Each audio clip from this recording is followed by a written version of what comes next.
Hello friends. तो आज हम बात करेंगे section 154 of CrPC, that is information in cognizable cases के बारे में। एक्चुअली जो एफआईआर लॉन्च होती है वो यही वो सेक्शन है जिसके थ्रू जो फर्स्ट इंफॉर्मेशन रिपोर्ट होती है वो लॉन्च की जाती है। अदरवाइज कोई ऐसा प्रोविज़न सीआरपीसी में नहीं है जहाँ पे आपको एफआईआर लिखा हुआ मतलब उसकी डिफाइन की हुई डेफिनेशन के साथ एग्जैक्ट मिले। लेकिन ये जो 154 है यही एफआईआर के लिए जो है वे जो रास्ता है वो तैयार करता है। सो आगे चलते हैं हम। तो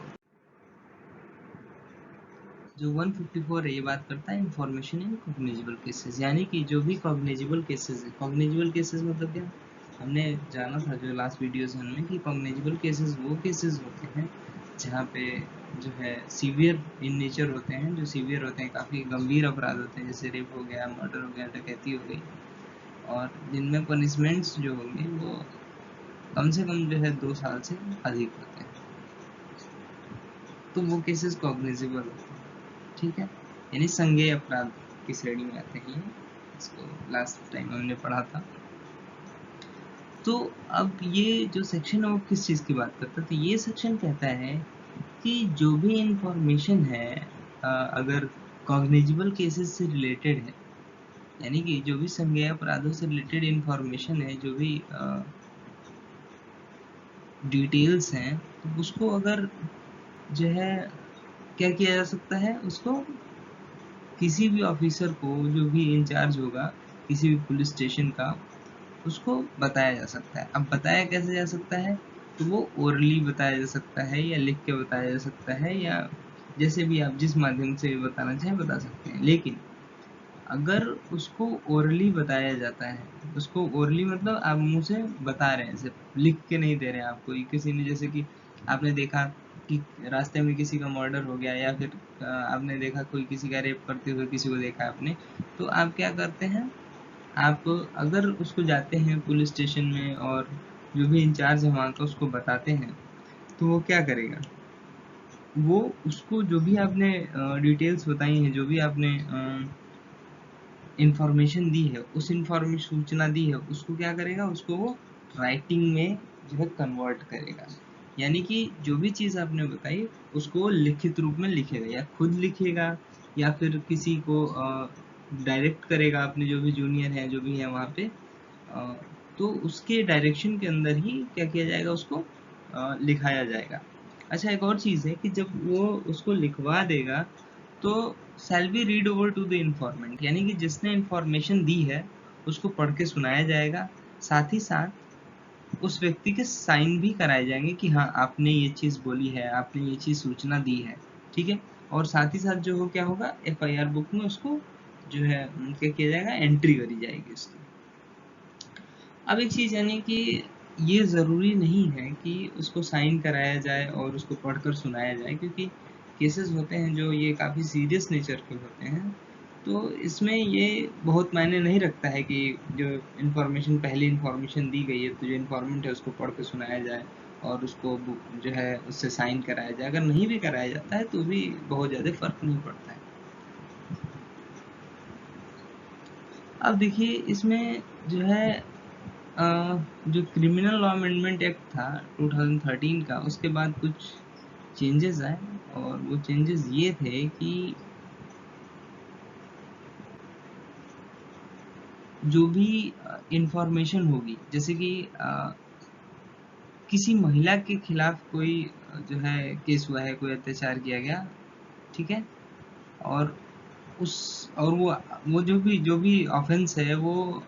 326 से 326 बी, 354, 354 ए, 354 बी, 354 सी, 354 डी, 376, 376 ए, 376 बी, 376 सी और 376 डी ई एंड 509, अगर इन सेक्शंस के अंदर आता है, यानी कि ये आउटरेजिंग मॉडेस्टी ऑफ वुमेन है, रेप है, तो इस तरह के अपराध होते हैं, और वो महिला जो है जिसके साथ ये अपराध हुए हैं वो जाती है क्या करने, अपना स्टेटमेंट रिकॉर्ड कराने। तो ये चीज़ मस्ट है कि जो भी उसका स्टेटमेंट होगा वो एक विमेन ऑफिसर यानी कि महिला ऑफिसर द्वारा ही रिकॉर्ड किया जाएगा। ठीक है। और देखिए इसको क्यों बनाया गया कि एक्चुअली ये जो केसेस हैं ये अगर किसी महिला को कहा जाए कि किसी पुरुष के सामने तुम बताओ कि क्या हुआ तुम्हारे साथ, कैसे रेप हुआ, क्या चीज़, तो ये सब चीज़ें एक महिला के लिए बताना थोड़ा ऑकवर्ड सिचुएशन हो जाती है। तो इसलिए यहाँ पे महिला अधिकारी को रखा गया है कि इस इन्फॉर्मेशन को वो किसी महिला अधिकारी को अगर बताएगी तो इजीली बता पाएगी। वो जो ऑकवर्डनेस है, जो डर है, चाहे जो भी चीज़ कह सकते हैं, वो चीज़ नहीं रहेगी। अगली चीज़ ये है कि अगर जो ऑफेंस है वो outraging the modesty of women, वो 354 वाले सारे एंड 376 से रिलेटेड और 509 से रिलेटेड है। आप इंडियन पीनल कोड देखिए, यहाँ पे जो ये दिख रहे हैं ये सारे सेक्शंस अगर हैं तो इन केसेस में अगर जिस भी महिला के साथ वो अपराध हुआ है वो परमानेंटली या टेम्पोररीली जो है फिजिकली या मेंटली डिसेबल हो जाती है। होता है कि अगर किसी के साथ कुछ अपराध होगा या किसी के साथ कुछ ऐसी घटना हुई तो उससे वो या फिर उस घटना में से चोट भी लग सकती है और उसको मानसिक रूप से भी वो परेशान हो सकती है। तो अगर इस तरह की कोई भी घटना होती है जिसमें वो मेंटली या फिजिकली जो है परेशान होती है, वो जो है टेम्पोररी तौर पे हो या परमानेंट तौर पे हो, जो डिसेबिलिटी है उसकी मेंटल या फिजिकल, तो सो उस समय जो इंफॉर्मेशन है, जो भी सूचना है, वो जो रिकॉर्ड की जाएगी जिस भी पुलिस ऑफिसर के द्वारा, वो कहाँ पे की जाएगी? तो वो की जाएगी the residence of the person seeking to report, उसके घर पे, या मतलब जिस भी महिला के साथ अपराध हुआ या तो उसके घर पर जाके पुलिस ऑफिसर जो है उसका स्टेटमेंट लेगा, इंफॉर्मेशन लेगा, या फिर उसको जो है जहाँ पे सुविधा हो, यानी कि उस महिला को जहाँ पे स्टेटमेंट देने में सुविधा हो वहाँ पे जो है जाके लिया जाएगा। मतलब जो भी कन्वीनियंट प्लेस होगा उस महिला के अनुसार, जहाँ पे वो इजीली बिना किसी दबाव के, बिना किसी परेशानी के अपना जो है इंफॉर्मेशन दे सके, तो वहाँ पे जाकर पुलिस ऑफिसर लेगा। और साथ ही साथ इन केसेस में एक इंटरप्रेटर होगा या फिर कोई एक स्पेशल एजुकेटर होगा जो कि क्या वहाँ पे प्रेजेंट होगा। किस चीज़ के लिए? उस महिला को हेल्प करने के लिए कि ठीक है कि उसको कोई परेशानी हो रही है या किसी चीज़ को वो बोल नहीं पा रही है, मेंटली अगर परेशान है तो, लेकिन उसके इशारों से वो जो है समझा जा सकता है, तो एक इंटरप्रेटर या स्पेशल एजुकेटर होगा, वो वहाँ पे प्रेजेंट होगा। अगली चीज़ ये है कि जो भी वैसी रिकॉर्डिंग होगी जो उसके घर पर जाके हो रही है या फिर उसके चॉइस पे हो रही है, जिस महिला के साथ ये हुआ है, तो उसका वीडियोग्राफी जो है किया जाएगा। और साथ ही साथ जो पुलिस ऑफिसर होगा वो जो इसका स्टेटमेंट रिकॉर्ड करेगा, तो वो 164 के अंदर जल्दी से जल्दी उसको रिकॉर्ड कराने की कोशिश की जाएगी। मतलब कि जब police officer shall get the statement of the person recorded by judicial magistrate under clause A of sub section 5A of section 164 as soon as possible, यानी कि 164 का जो बयान होगा 164 का, उसको जल्द से जल्द कराएगा पुलिस ऑफिसर। ठीक है। नेक्स्ट है कि अब जो FIR लिखा दी गई, ठीक है, तो FIR लिखवाने के बाद जो कॉपी होगी FIR की, जो भी इंफॉर्मेशन दी गई है उसको क्या किया जाएगा, वो फ्री ऑफ कॉस्ट दी जाएगी। मतलब बिना पैसे लिए वो फ्री ऑफ कॉस्ट किसको दी जाएगी? इन्फॉर्मेंट को, जिसने भी इसकी इंफॉर्मेशन दी है। तो जो भी इंफॉर्मेंट होगा, जो भी पहली बार इंफॉर्मेशन दे रहा है, उसको FIR की एक कॉपी दी जाएगी, वो भी फ्री ऑफ कॉस्ट, जिसके पैसे नहीं लिए जाएंगे। अगली चीज़ ये है कि देखिए कि अगर कोई व्यक्ति है वो FIR लिखवाने जाता है कॉग्निजेबल केसेस में और उसकी FIR रिकॉर्ड नहीं की जाती है ठीक है, जैसे कि मान लीजिए किसी का मर्डर हुआ या किसी के साथ किसी घर में डकैती हुई, वो गया पुलिस स्टेशन पे, उसने बताया कि ऐसी ऐसी दिक्कत हुई है, आप हमारा जो है ये इन्फॉर्मेशन है, आप इसको राइट डाउन कीजिए, इसको लिखिए। तो वहाँ पे इनकार कर दिया जाता है कि नहीं नहीं लिखते हैं वहाँ के जो भी ऑफिसर है। ठीक है, तो वो क्या कर सकता है? तो इन केसेस में वो जो होगा उसको, जो भी उसके साथ घटना हुई है जो कॉग्निजेबल केस के स्टडी में आती है, वो उसको राइटिंग में मतलब लिख के पोस्ट के द्वारा जो सुपरिटेंडेंट ऑफ पुलिस होंगे उस जिले के, जिस जिले का है वो एसपी होगा जो, उसको क्या करेगा, उसको वो बाय राइटिंग पोस्ट कर देगा। और अगर जो सुपरिटेंडेंट है वो सेटिस्फाइड हो जाते हैं, किस चीज़ से लेकर सेटिस्फाइड हो जाते हैं कि जो इंफॉर्मेशन उनको दी गई है वो कॉग्निजिबल केसेस की श्रेणी में आती है, तो वो क्या करेंगे, तो वो या तो इन्वेस्टिगेशन स्टार्ट करेंगे खुद से, या फिर वो अपने किसी सबऑर्डिनेट को यानी कि किसी पुलिस ऑफिसर को अपॉइंट कर देंगे कि क्या करे, वो जाके वहाँ पे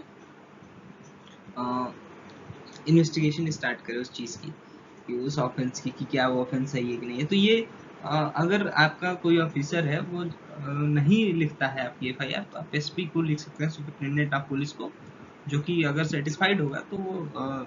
उस ऑफेंस की खुद जो है जांच करेगा, या फिर किसी को अपने जो है अंडर में किसी अधिकारी को उस जांच को सौंप देगा। अच्छा, अब जिस अधिकारी को वो जांच सौंपेगा उसकी पावर्स वही होंगी जो कि जो ऑफिसर इंचार्ज उस थाने का है, जिस थाने के अंदर जो है ये जो भी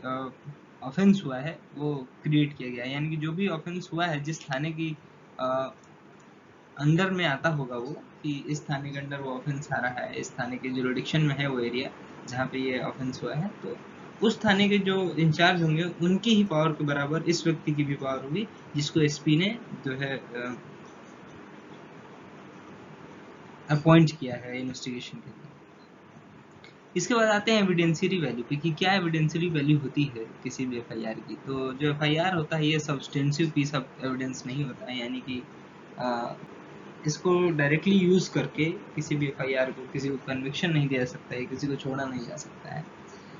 ये सिर्फ कोरोबोरेशन में यूज होता है, यानी कि इसका जो है यूज किया जा सकता है किसी सत्य को पता लगाने के लिए, कि कोरोबोरेट कर रहा है, उससे जुड़ा हुआ कोई चीज़ है, कोई तथ्य है लिखा हुआ और वो प्रूफ हो रहा है, तो कोरोबोरेशन में यूज हो सकता है। अच्छा, एक और इम्पोर्टेंट चीज़ है कि जो एफआईआर है वो डाइंग डिक्लेरेशन की तरह यूज हो सकती है, यानी कि समझिए कि कोई व्यक्ति पुलिस स्टेशन जाता है और कहता है कि फलाने ने मुझे बहुत मारा पीटा है, ठीक है, और उसके बाद उसकी हालत खराब होती है, वो हॉस्पिटल जाता है और उसकी मृत्यु हो जाती है, तो यहाँ पे जो इसका स्टेटमेंट वो डाइंग डिक्लेरेशन की तरह यूज हो सकता है। अच्छा, बहुत सारे केसेस आए हैं, केस लॉस हैं, जिसमें ये भी जो है सामने आया है, उसमें कोर्ट्स ने कहा है कि एफआईआर कोई विकिपीडिया या फिर इंसाइक्लोपीडिया तो नहीं है, ये कि इसमें सारी चीज़ें जो हैं आ जाएंगी, कि पूरा डिटेल ही आ जाए केस का, नहीं। तो एफआईआर जो है सारी डिटेल्स नहीं भी होंगी तो भी जो है सही है, लेकिन एफआईआर में जो नेसेसरी डिटेल्स हैं वो होनी ज़रूरी है। सारी डिटेल्स होनी ज़रूरी नहीं है कि जो भी चीज़ हुआ उसका एग्जैक्ट वर्णन किया जाए उसमें, लेकिन जो भी नेसेसरी जो है डिटेल्स है वो होनी चाहिए। और साथ ही साथ ये एक पब्लिक डॉक्यूमेंट होता है, और जो है ये लॉन्च किया जा सकता है कहीं भी, ठीक है। FIR can be launched anywhere. ये जो कॉन्सेप्ट ऑफ जीरो एफआईआर है, ये सतविंदर कौर का केस है, उसमें आया था कि जैसे कि मान लीजिए कि आप ऐसा ज़रूरी नहीं है कि आप जहाँ रहते हैं वहीं पे एफआईआर लॉन्च करना। लाइक एग्जांपल, आप कहीं बाहर घूमने गए हैं और किसी ने आपको जो है चाकू मार दिया या किसी ने सर फोड़ दिया, तो आप वहाँ पे भी एफआईआर करा सकते हैं, ठीक है। तो एफआईआर कहीं भी लॉन्च कराई जा सकती है। Thank you for this listening this video, and अगला जो है लेक्चर उसमें हम 155 कवर करने की कोशिश करेंगे। Thank you for watching.